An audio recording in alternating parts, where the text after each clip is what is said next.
Alam kong late siyang uuwi. Pero okay naman to. Grabe naman, sobrang late na. Hindi kaya may iba siyang pinuntahan? O kaya gumagawa na ng milagro kasama ang Janice na yon? Oh my God! Hayop sila! Hayop sila! Huhulihin ko yung mga yan! Ginagawa ko dito! Ilabas mo ang asawa ko! Hoy! Wala dito ang asawa mo! Pwede ba? Umalis na kayo! Wala dito ang asawa mo! Nasaan ang asawa ko? Labas mo na siya! Marsure ako na dyan. Pasukin mo yan. Pasukin mo yan. Huwag kang pumasok dyan! Umalis na kayo! Nasaan ang asawa ko? Nasa ilalim ng kama yan, Mars. Tingnan mo. Pwede ba? Tumigil na kayo! Wala siya dito! Hindi kang babae ka. Saan mo siya tinago? Alam niyo ba trespassing ang ginagawa ninyo? Wala akong pakialam! Tumigil ka! Mars, tumabalik ka! Tumigil! Ha? Baliw ka talaga! Tumigil ka!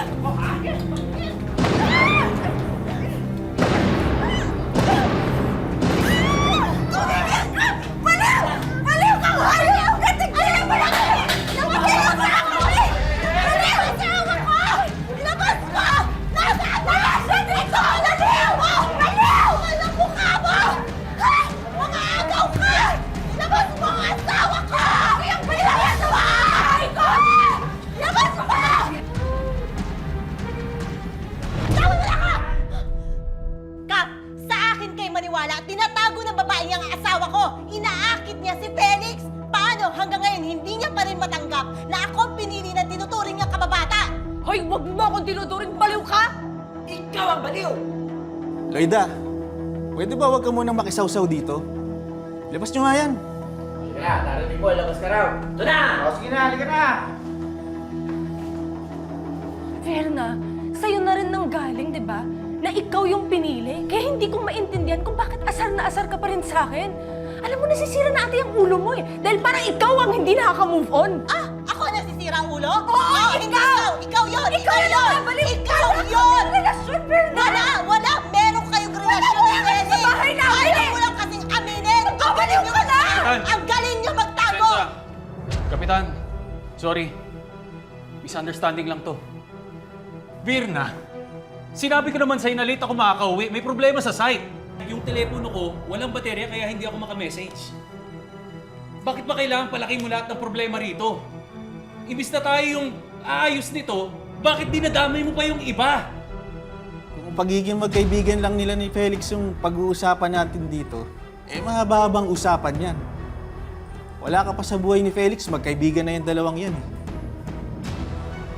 Isa pa, ikaw ang dapat humingi ng dispensa dito kay Janice, kasama si Loida.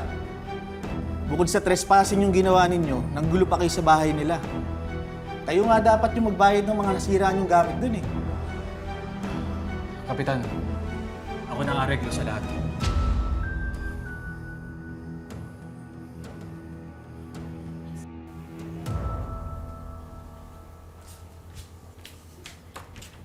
Saan ka pupunta?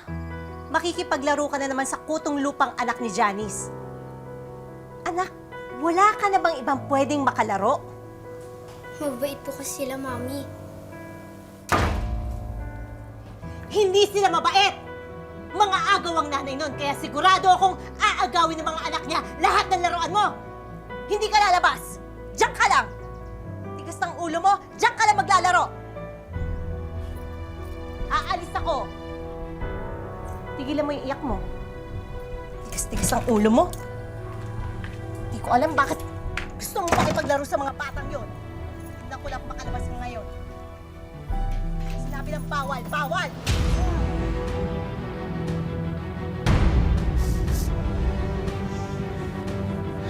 Wilbert! Wilbert! Mami! Yung mami ko! Tulong! Mami, Jen! Tulong yung mami ko! Si Wilbert yun, di ba? Oo, ba't siya umiiyak? Tara, puntahan natin.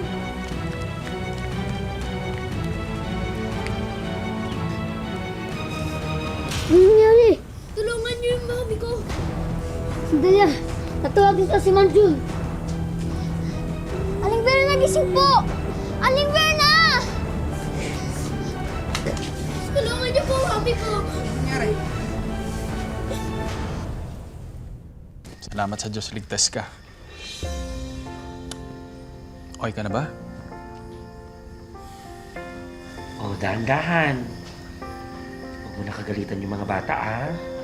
Alam mo ba, sila nagligtas sa'yo. Yes, Mami. Hindi po ako makalabas at makahingi ng tulong kanina. Kaya sila po yung tinawag ko sa bigtan. Sorry. Sana mapatawad niyo ako sa lahat ng nagawa ko. Hindi pa naman huli ang lahat. Pwede tayo magsimula ulit. Mabuti naman. Magkakasundo na tayong lahat. Hindi na tayo mga bata.